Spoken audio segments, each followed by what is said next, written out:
और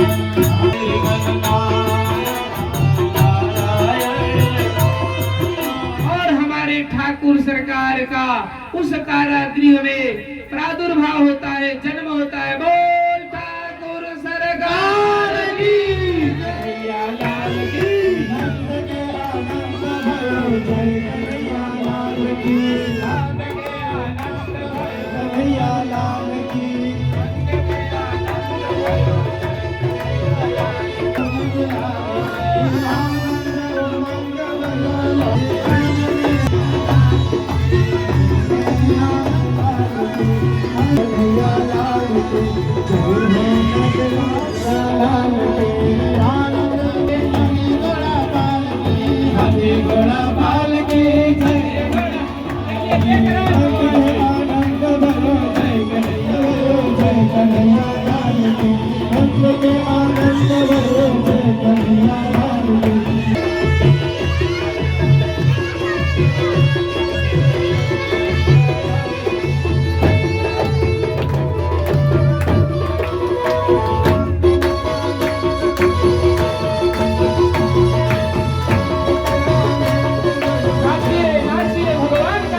नमस्कार, आपका स्वागत है G7 न्यूज 24 में। खबर है झारखंड धनबाद सिंदरी निवासी डॉक्टर गोरखनाथ दुबे एवं गायत्री दुबे के आवास पर 7 दिवसीय श्रीमद् भागवत महापुराण ज्ञान यज्ञ का आयोजन हुआ। इस धार्मिक अनुष्ठान में मुख्य कथावाचक व्यास के रूप में गोविंदाचार्य महाराज जी अपनी मधुर वाणी से कथा करते हुए दिखे। अब से अनुरोध है, बने रहिए हमारे साथ। आगे देखते हैं प्रहलाद और हिरण्यकश्यप और राजा बलि की दानशीलता की पूरी कहानी। इस पावन अवसर पर आचार्य विनोद उपाध्याय, आचार्य पंकज पांडे, श्री नारायण शास्त्री एवं श्री नीतीश कुमार शास्त्री सहित अनेक विद्वान मौके पे मौजूद रहे। चैनल में नए हैं तो सब्सक्राइब कर लीजिएगा, वीडियो को लाइक कर दीजिएगा और शेयर कीजिएगा। चलिए देखते हैं विस्तार से। इंद्र को समझाया, अरे इंद्र, इस कयाधु को क्यों मार रहे हो? इसको मारने से तुम्हें क्या मिलेगा? बोले कि मेरी दुश्मन की पत्नी है, मैं इसका सर्वनाश कर दूंगा। तब नारद जी ने इंद्र को समझाया कि जानते हो, इसके गर्भ में भगवान विष्णु का बहुत बड़ा भक्त जन्म लेने वाले हैं और यह भक्त ऐसा होगा कि जो पूरे धरती पर भगवान विष्णु की स्थापना करे। अब नारद जी क्या किए कि कयाधु को लेकर के अपने आश्रम में चले गए और उस समय प्रहलाद जी 7 महीना हो गया था गर्भ में। तो 7वें महीने से गर्भस्थ शिशु जो है बाहर की बातों को ध्यान से सुनने लगता है और उन्होंने कयाधु को भगवान विष्णु की बहुत चर्चाएं सुनाई, एक से एक कथा सुनाए, भागवत कथा सुनाए और इतना कयाधु को नारद जी ने कथा सुना दी कि भीतर जो गर्भ में पल रहा था भगवान विष्णु का नन्हा सा भक्त, वह प्रहलाद भीतर कथा सुन करके गदगद हो गया। और जब नारद जी ये जान गए कि अब हिरण्यकश्यप आने वाला है, तो कयाधु को उसके दरबार में पहुंचा दिए और जैसे हिरण्यकश्यप आया, प्रहलाद जी का जन्म हुआ। प्रेम से बोलिए भक्त वत्सल प्रहलाद की जय। प्रहलाद जी का आगमन हिरण्यकश्यप के साम्राज्य में हुआ। तो एक कहावत है ना कि होनहार बिनवान के हो चिकने पार। जो बच्चा वास्तव में जीवन में कुछ करने वाला होता है ना, उसका बचपन से ही हर चीज अच्छा दिखता है, हर चीज में निखार आने लगता है। धीरे धीरे प्रहलाद जी बड़े हुए तो हिरण्यकश्यपु ने एक विश्वविद्यालय बनाया था प्रोफेसर साहब, उसका नाम था हिरण्यकश्यपु महाविद्यालय। उसमें जितने राक्षस के बच्चे थे सभी लोग उसी में शिक्षा दीक्षा ग्रहण करते थे। और उसके वाइस चांसलर कौन थे? शुक्राचार्य। और जो उनके दो पुत्र हैं संडार्क, वो दोनों इंचार्ज हैं, देखभाल करते हैं, शिष्यों को पढ़ाते हैं। जब प्रहलाद जी की उम्र कुछ शिक्षा ग्रहण करने की हुई तो उनका भी एडमिशन वहीं हो गया उस स्कूल में। जब ये पढ़ने गए तो इनको कोई क्या पढ़ाएगा, ये तो गर्भ में से ही पढ़ के आए हैं। वहां तो ऐसी विद्या सिखाई जाती है या पढ़ के विष्णु से विरोध करें। और ये तो विष्णु का इतना चरित्र सुन लिए हैं कि पढ़ाई कुछ और हो रही है और इनके दिमाग में कुछ और चल रहा है। और ये निशिवासर ओम नमो भगवते वासुदेवाय, ओम नमो भगवते वासुदेवाय। एक दिन प्रहलाद जी जब पढ़ करके घर आए तो हिरण्यकश्यपु बड़ा प्रेम से अपने गोद में बैठाया और बैठा करके बोला कि पुत्र, आज तुमने विद्यालय में क्या पढ़ा? तो प्रहलाद जी ऐसा बात बोले कि हिरण्यकश्यपु का पैर धरती से खिसक गया। बोले पिताजी, संसार में ऐसा कुछ नहीं है, सब क्षय होने वाला है। एक अगर सत्य है धरती पर तो वह सिर्फ श्री हरि विष्णु है। तुरंत हिरण्यकश्यपु को बड़ा क्रोध आया और संडामर्क को बुलाया और बुलाया कि आप लोग यही शिक्षा देते हैं कि मेरा बच्चा मेरा चिर प्रति दुश्मन का नाम ले रहा है, हमको शिक्षा दे रहा है कि विष्णु का गुणगान करिए, विष्णु के चरणों में चले जाइए। फिर भेजे। दूसरे दिन जब पढ़ाई हुई तो जब फिर पढ़ करके प्रहलाद जी घर आए तो आज भी उसी तरह प्रेम से गोद में बैठाया और पूछा कि बेटा आज क्या पढ़ाई हुई? अब देखिए आज जब प्रहलाद जी कुछ ऐसा बोलते हैं कि हे पिताजी, हम तो आज यही पढ़े कि भगवान की भक्ति 9 तरह से की जाती है। श्रवणम कीर्तनम विष्णु अस्मरणम पाद सेवनम अर्चनम वंदनम दास्यम सख्यात्मनिवेदनम। जैसे प्रहलाद जी ये श्लोक बोल करके व्याख्या करे कि भगवान की भक्ति 9 तरह से पिताजी की जाती है। श्रवण कीजिए, जैसे मैं कह रहा हूं आप सुन रहे हैं। कीर्तन कीजिए, जैसे श्री कृष्ण गोविंद हरे मुरारी, या किसी भी नाम मंत्र का जब उच्चारण होता है उसका कीर्तन कीजिए। विष्णु स्मरणम, विष्णु भगवान का स्मरण कीजिए। पाद सेवनम तो इतना आसान नहीं है कि प्रभु की पैर की सेवा आपको मिल जाए। यह तो बहुत बड़ा जो धर्मात्मा होगा और बहुत बड़ा जब पुण्यात्मा होगा तभी प्रभु की पैरों की सेवा मिलेगी। वो कौन है? तो इसीलिए गोस्वामी जी कहे कि हनुमान समा अरे नहीं बड़ भागी, राम पदार बिंद जहलागी। सबको सब कुछ मिला लेकिन हनुमान जी महाराज को भगवान राम की चरणों की सेवा मिली। जब सभी को पद दे रहे थे, अरे मैंने सबको कुछ ना कुछ दिया। सुग्रीव को राजा बना दिया, विभीषण को लंका का राजा बनाया, अंगद को युवराज बना दिया, लेकिन तुम हमारे इतने प्रिय भक्त हो, बोलो तुमको क्या चाहिए? बोले कि प्रभु सबने तो आपको एक एक पद दिया और ये हनुमान कितना बड़भागी है कि मेरे को तो 2-2 पद मिल गए।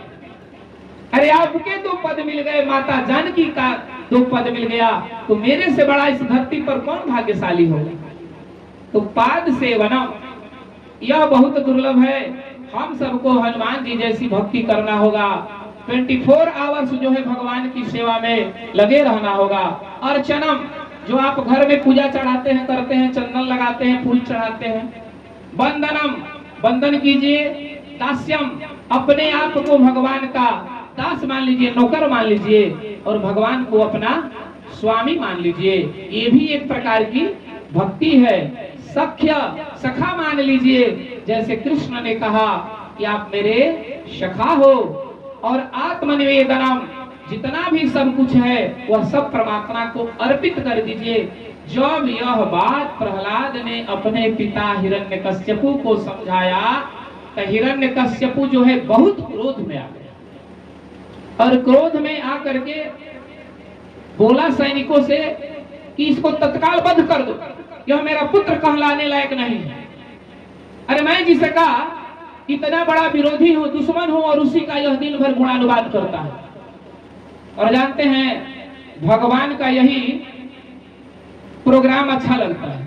अगर दुश्मन को मारना है तो उसी घर में भक्त को भेजो, वह दिन रात परेशान रहेगा अपने पुत्र से। वो जिसको देखना नहीं चाहता है, जिसको सुनना नहीं चाहता है, उसी की चर्चा वो भक्त रात भर दिन भर करेगा। पहाड़ से गिरा दिया गया, हाथी से कुचलवाने का प्रयास किया गया, फिर भी प्रहलाद जी को कुछ नहीं हुआ। एक दिन की घटना है, प्रहलाद जी विद्यालय में पढ़ने गए और क्लास कभी कभी वैकेंट हो जाता है, तो जितने असुर बालक बैठे थे प्रहलाद जी से बोले कि कुछ अच्छा बात हम लोग को भी सुनाओ, और तुम ये सब बातें इतनी ज्ञान की करते हो छोटी उम्र में, ये तुम कहां से सब सीख लिए? वो बोले कि सब नारद जी ने हमको सिखाया है। अब बोले कि झाल लाओ, मजीरा लाओ, और चलो भगवान का हम लोग कीर्तन प्रारंभ करते हैं। और प्रहलाद जी ने उन असुर बालकों को लेकर के अपना कीर्तन प्रारंभ। नारायण श्रीमन नारायण, श्रीमन नारायण, नारायण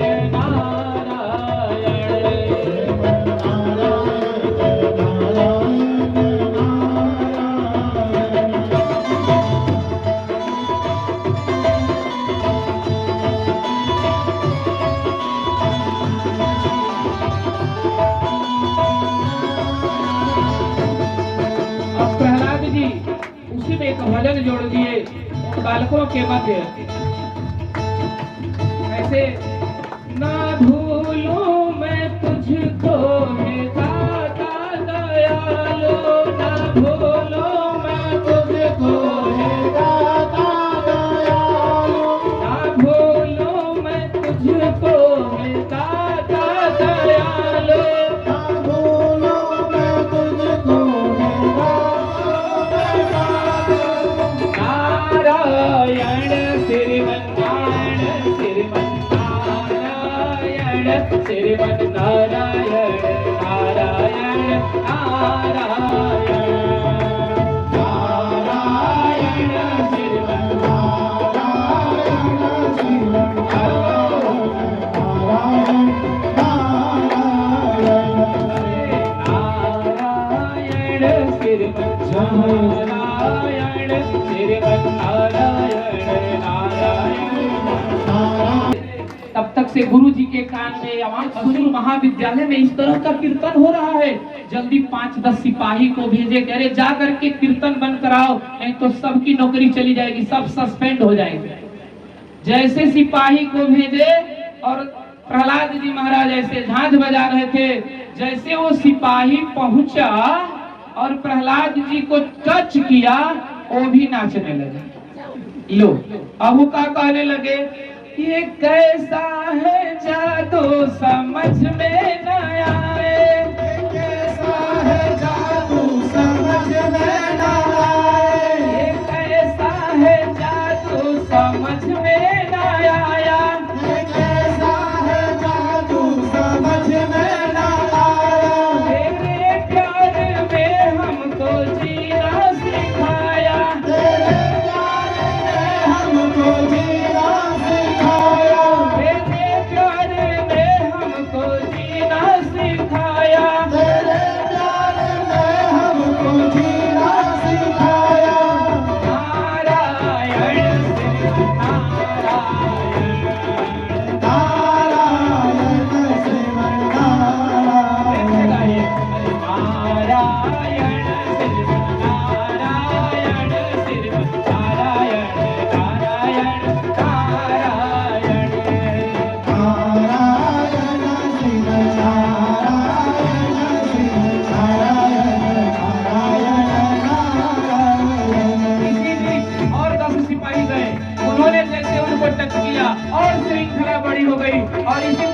नाच होने लगा। अरे नारायण श्रीमन नारायण श्रीमन नारायण नारायण नारायण नारायण श्रीमन नारायण नारायण नारायण नारायण। अब जब सब जा करके फंस गए तो जो शुक्राचार्य जी के बेटे थे अब बोले कि अरे अब तो हिरण्यकश्यप जैसे आएगा सबको आज बधाई कर देगा, चलो अपने से चल करके देखते हैं। और ये दोनों भाई संडामर के जैसे गए महाराज। अब तो और आश्चर्य हो गया, ये जा करके जैसे प्रहलाद का बाह दोनों भाई ने पकड़ा और उससे भी ज्यादा ये अब नाचने लगे।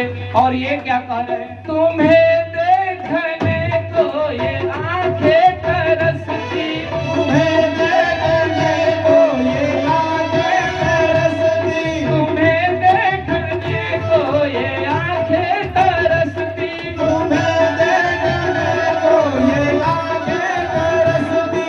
नहीं नहीं सावन के जैसे ये झरझर बरसती, सावन के जैसे ये झरझर बरसती, तुम्हें देखने को ये आंखें तरसती, तुम्हें देखने को ये आंखें तरसती।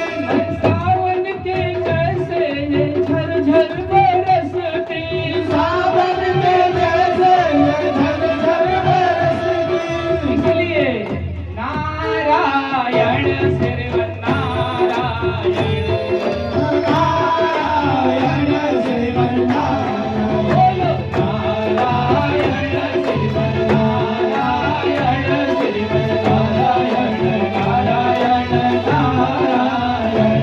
नारायण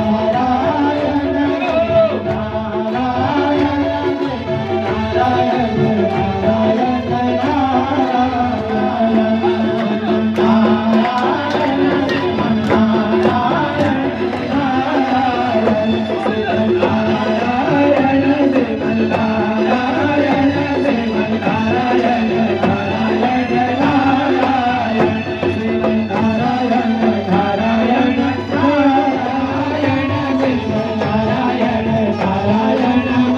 नारायण भगवान की जय। सबको ये समझ में नहीं आ रहा है कि एक मेरा ये 5-7 साल का बालक इस पूरे यूनिवर्सिटी को हिला दिया। अब इसके मारने के लिए कोई दूसरा उपक्रम ढूंढना होगा। तो हिरण्यकश्यपु की एक बहन है जिसका नाम सब लोग जानते होंगे, होलिका। उसको ब्रह्मा से एक वरदान मिला है, एक चादर मिला है महाराज, कि उस चादर को ओढ़ करके अगर अग्नि में बैठ जाएगी तो वो जलेगी नहीं। यही व्यवस्था बनी कि एक चीता लगाई जाए और उसी पर प्रहलाद को लेकर के गोद में उसकी बुआ बैठ जाए। सोचिए कि पहले जमाने की कितनी खतरनाक बुआ होती थी। आजकल की अगर ऐसी बुआ करेंगी तो फिर क्या होगा। भगवान की कृपा देखिए, भगवान के आगे किसी का चला है। भगवान चाहे तो आपको किसी तरह से बचा सकते हैं। जैसे सारा उपक्रम बना, प्रहलाद जी को गोद में ली और बैठी और अग्नि जैसे लगाई गई, उसकी चादर उससे हट गई और प्रहलाद जी को उड़ गई और होलिका का जय जय सीताराम। और वही होलिका जली महाराज। और सुबह में उसी राख को रंग अबीर में मिला करके लोगों ने आनंद लिया और उसी से हम लोग भी होलिका जलाते हैं और सुबह में रंग अबीर खेलते। अब जो है हिरण्यकश्यपु पूरा तंग आ गया था। एक दिन अपने दरबार में ऐसे ही बैठा था और पूछा कि बताओ तुम कौन सी ऐसी बुट्टी पिया है कि तुमको मैंने मारने के लिए बहुत प्रयास किया लेकिन आज तक मैं सफल नहीं हो पाया। तो यार चलती चाकी देख के दिया कबीरा रोए, तो पाटन के बीच में साबुत बचान कोई। अब जितना दाल डालते जाइएगा तो सब पिसा। लेकिन वहीं उसका बेटा कमाल बैठा था, बोला नहीं पिताजी ऐसी बात नहीं है, चलती चक्की देख के अरे दिया कमाल ठठाय।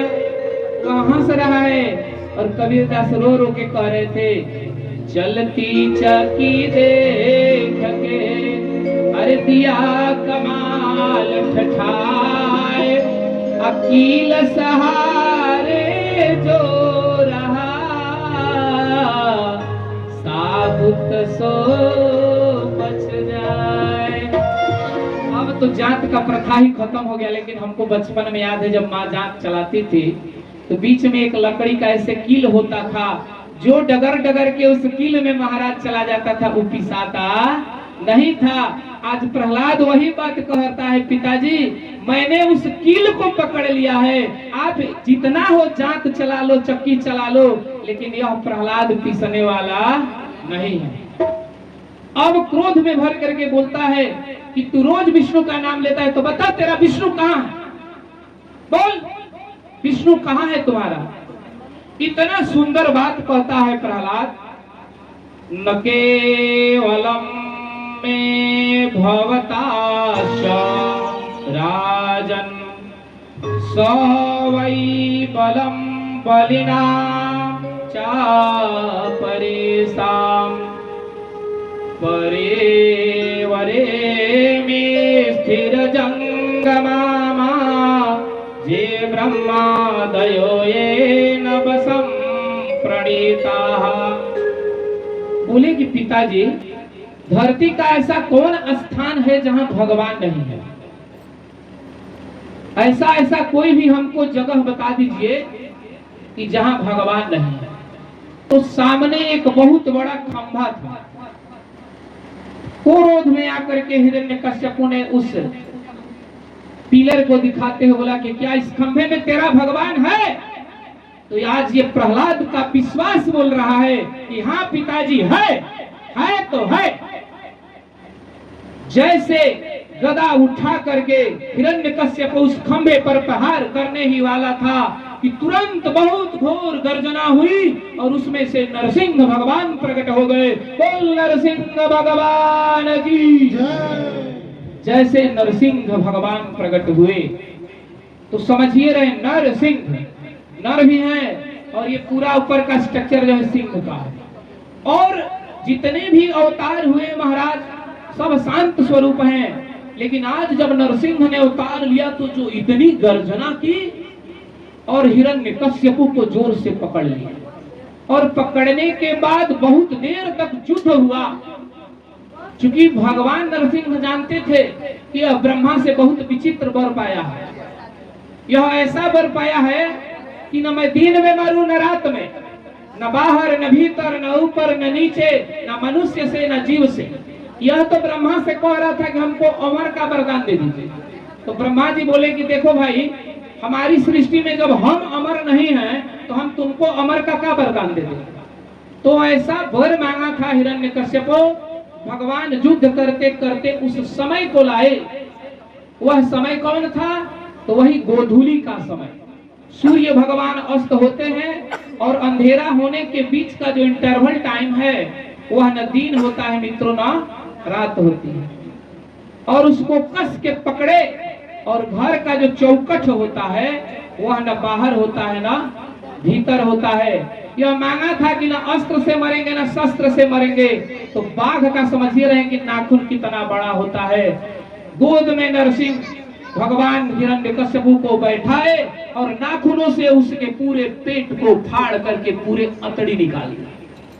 और इतना क्रोध हुए कि क्रोध में रक्त का पूरा फुहारा जो है भगवान नरसिंह पर पागल हो रहे हैं। अब आकाश मंडल में देवता लोग खड़े होकर के सारा दृश्य देख रहे हैं। ब्रह्मा जी कुछ स्तुति किए कि शांत हो जाए, इंद्र कुछ स्तुति कर रहे हैं और वो नन्हा सा प्रहलाद चुपचाप खड़ा होकर के इस दृश्य को देख रहा है। सब देवता जो है त्रस्त हो गए। तो उसी में नारद जी भी थे।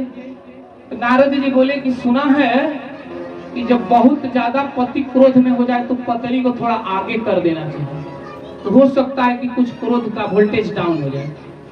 तो तुरंत नारद जी बैकुंठ पहुंचे और लक्ष्मी माता से बोले, मैया अरे यहाँ आप आराम से बैठी हो, बाबा वहाँ जो उत्पात किए हैं कि देखने लायक है। लक्ष्मी जी बोली ऐसा बात है, चलो 2 मिनट का मेरा काम है। लक्ष्मी जी तुरंत बैकुंठ से पधारी और जैसे पधारी और पधार करके सामने जब नरसिंह के रूप को देखा तो बोले कि अरे नारद ये मेरा पति नहीं हो सकता है, और जितना तेज आई थी उससे 4 वेग से बैकुंठ में भागी चली। बोली बाप रे बाप, ये विष्णु नहीं है तो कोई बब्बर शेर है। अब तो पूरा व्यवस्था गड़बड़, शांत हो नहीं रहे हैं। तब भोलेनाथ बोले कि प्रहलाद को आगे किया जाए, अगर प्रहलाद जी चाहेंगे तो नरसिंह भगवान शांत हो जाएगा। प्रहलाद जी आगे गए और बहुत सुंदर भगवान की स्तुति करके तो नरसिंह भगवान का क्रोध शांत हो गया। और आज प्रहलाद जी को अपने गोद में बैठाए और बैठा करके जीभ से प्रहलाद को चाट रहे हैं और हाथ से उसका बाल को सहला रहे हैं और बोले कि प्रहलाद तुमको हमको देख करके डर नहीं लगा? बोले कि हे भगवान, मेरा तो दृष्टि सिर्फ आपके चरणों में थी, मैंने अपना सर कभी ऊपर करके आपके मुखार बिंदु को देखा ही नहीं। तो सजनों, जिसका हमेशा भगवान के चरणों में ध्यान रहेगा, प्रहलाद की तरह भगवान आपको भी अपनी गोद में बैठा करके सहलाएंगे। आज भगवान बहुत खुश हैं। आज नरसिंह भगवान बोले कि हे प्रहलाद, मांगो जो मांगना है आज मैं तुमको दूंगा, आज मैं बहुत प्रसन्न हूं। तो जैसे ये नरसिंह जी बोले, ब्रह्मा जी ऊपर खड़े थे, बोले कि मेरी तो कुर्सी गई। आज भगवान इतना खुश है, हो सकता है कि प्रहलाद को ही ब्रह्मा बना दे। बगल में इंद्र खड़े थे, वो तो थर थर कांपने लगा कि जैसे 204 डिग्री बुखार हो गया। बोले कि मेरा तो नट बाल्टू सबसे ढीला है, अगर धरती पर कोई ज्यादा तपस्या करता है ना तो मेरा ही गति लेने के चक्कर में रहता है। सब अपनी अपनी बात सोच रहे हैं, लेकिन आज प्रहलाद जी ने जो बात कही भगवान से प्रहलाद जी यही बोले कि हे प्रभु, अगर देना ही है तो हमको ऐसा वर दे दो कि जीवन में कभी मांगने की इच्छा ही ना। बोले कि नहीं नहीं प्रहलाद, ये कोई बात थोड़े हुआ, आज तो तुमको मांगना ही पड़ेगा। और प्रहलाद ने कुछ नहीं मांगा। एक ही बात प्रहलाद जी मांगे कि हे प्रभु, अगर आप प्रसन्न हैं तो मेरा पिता बड़ी आततायी था और आपका बहुत बड़ा दुश्मन था और आपको बड़ी गंदा गंदा गाली देता था। अब ये तो रहे नहीं, कम से कम इनको मुक्त कर दीजिए, इनको मुक्ति दे दीजिए, यही मैं आपसे हाथ जोड़ करके मांग रहा हूँ, और कुछ नहीं चाहिए। बोलिए भक्तवत्सल भगवान की जय। नरसिंह भगवान ने प्रहलाद को जो नहीं चाहिए वो मिला। और देखिए माता जी, आज एक पुत्र के चलते पापी पिता का भी गति हो गया। तो पुत्र दे भगवान तो ऐसा दे कि पुत्र के कर्म से पिता तर जाए, और ऐसा पुत्र न दे कि पिता को सर उठाकर समाज में चलने में भी शर्म आए। ये सबका देन क्या है कि पुत्र को धर्मात्मा बनाइए। अब इस कथा के बाद गजग्राह की कथा। वासुदेवाय ओम नमो भगवते वासुदेवाय। ओम नमो भगवते वासुदेवाय। ओम नमो भगवते वासुदेवाय। वासुदेवाय प्रभु नंद नंदनाय। वासुदेवाय प्रभु नंद नंदनाय। वासुदेवाय प्रभु नंद नंदनाय। वासुदेवाय प्रभु नंद नंदनाय। ओम नमो भगवते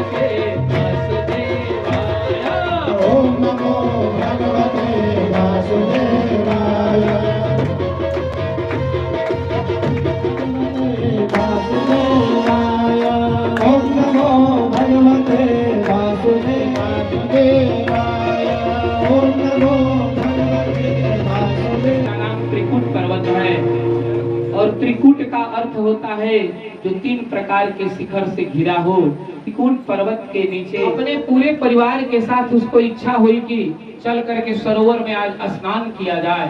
तो वो अपनी 50 पत्नियां और 150 पुत्रों के साथ उस सरोवर एक दूसरे पर कौतूहल में खेल रहे थे, आनंद में स्नान कर रहे थे।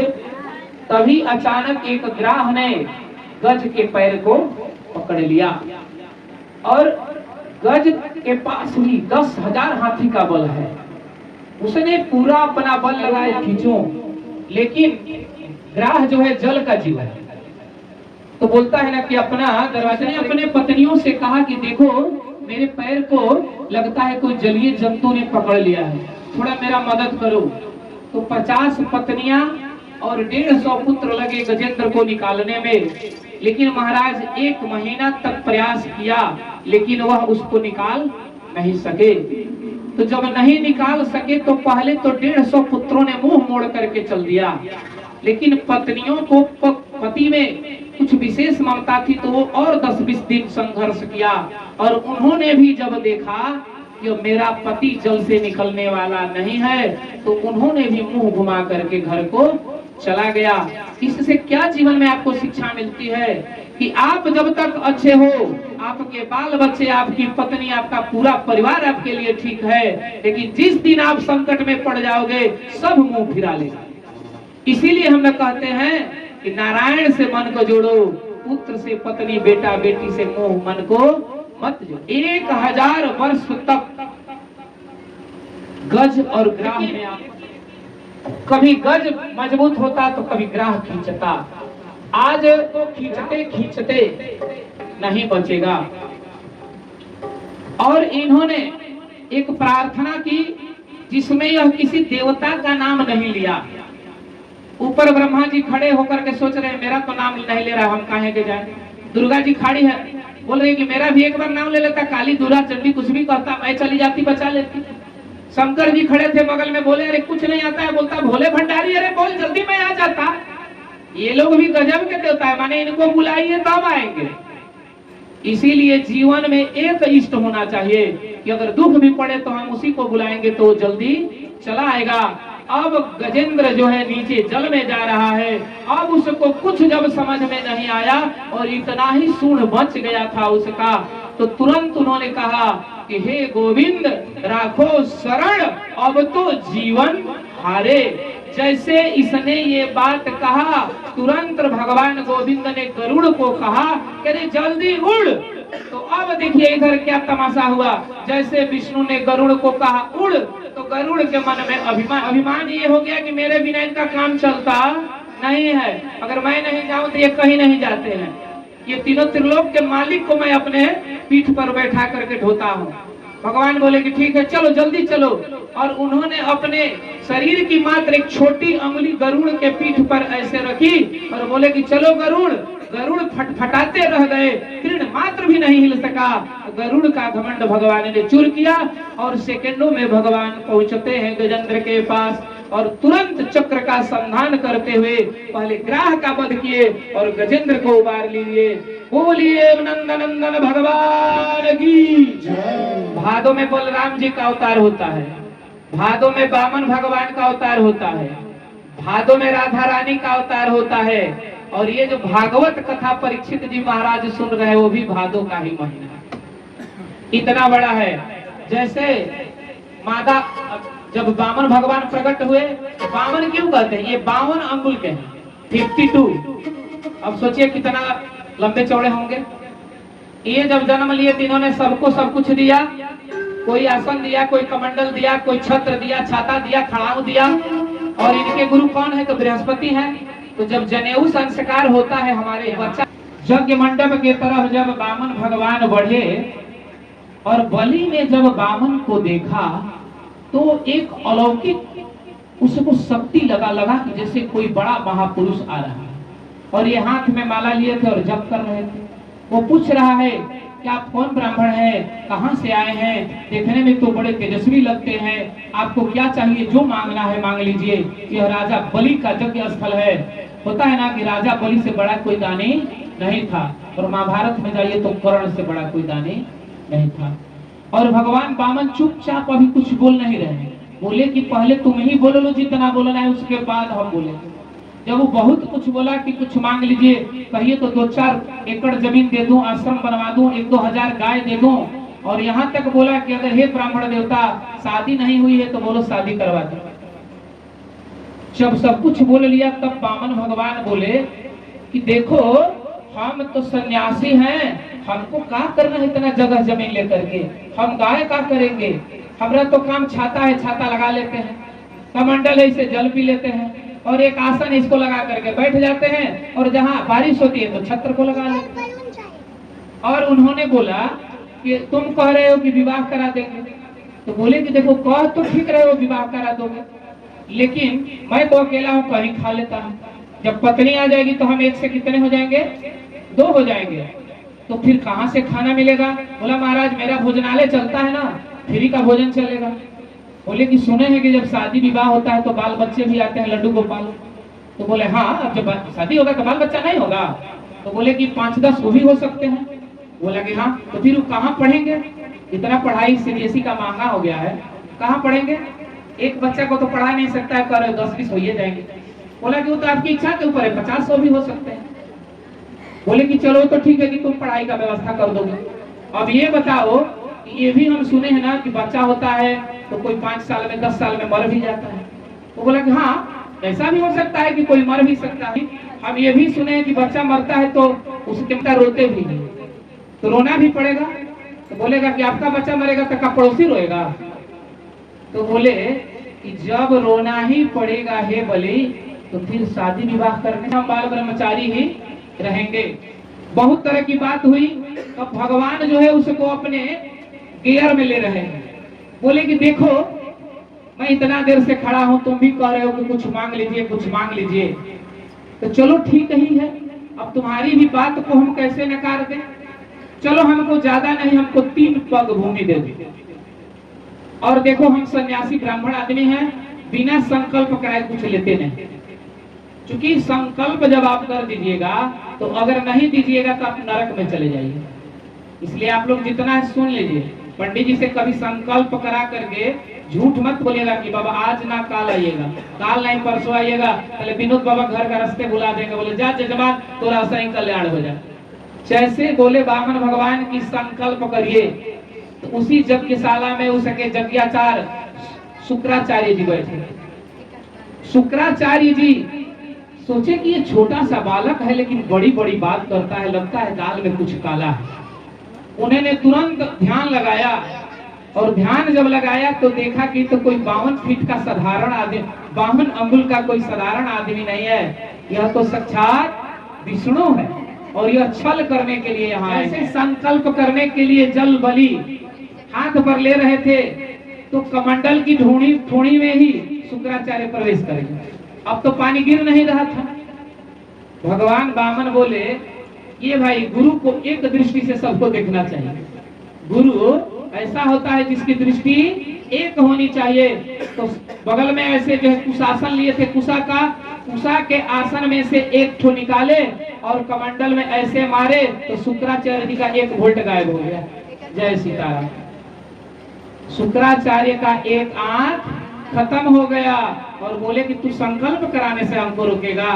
फिर राजा बलि बोला, वो बोलने लगे अरे बलि तुम छले, ये कोई साधारण आदमी नहीं है, ये विष्णु है, छलिया है, तुम्हारा सब कुछ छल लेगा।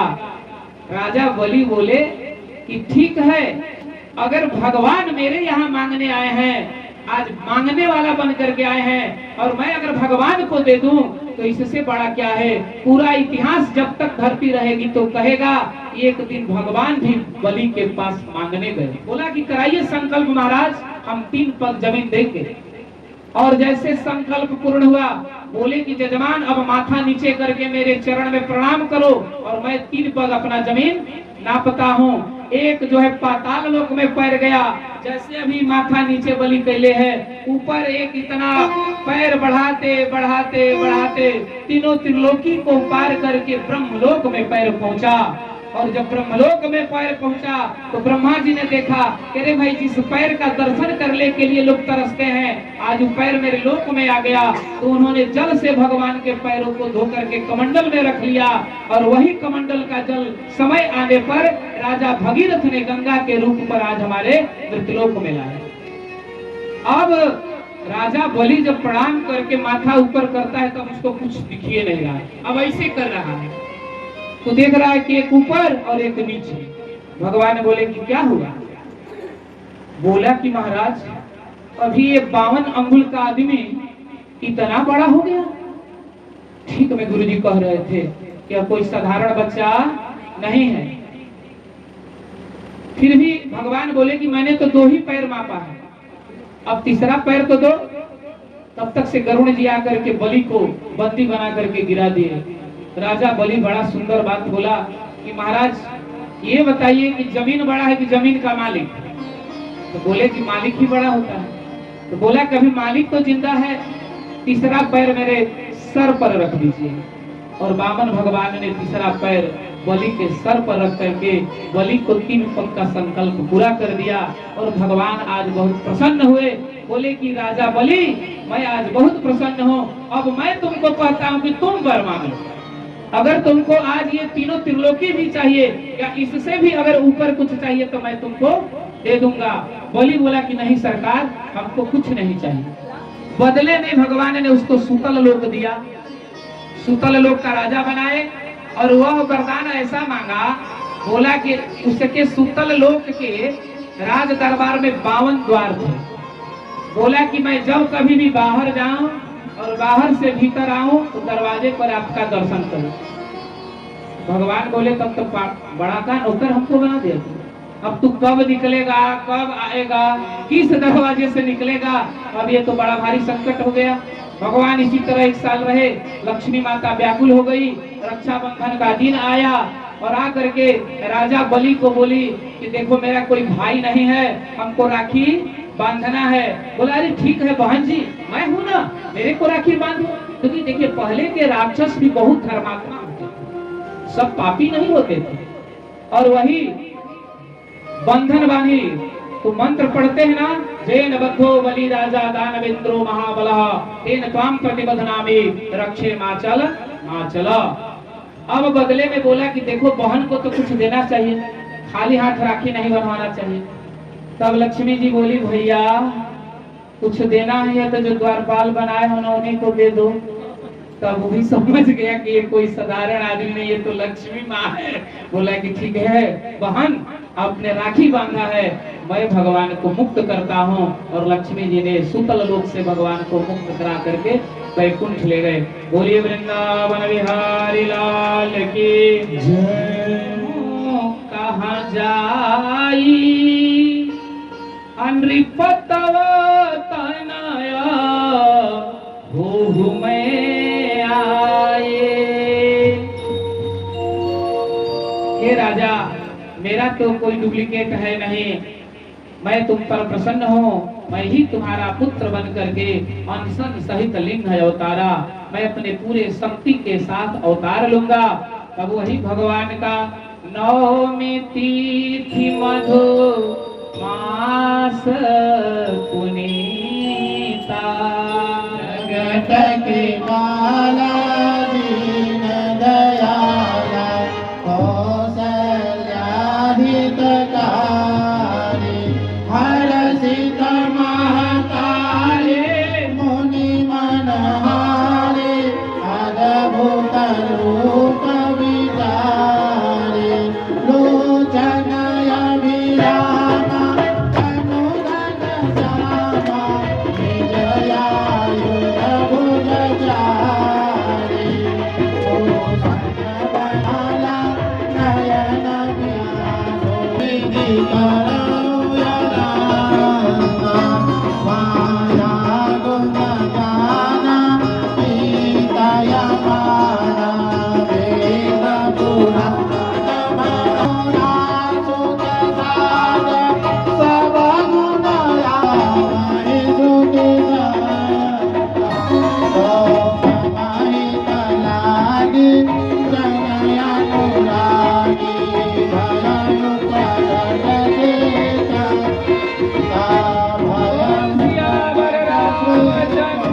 की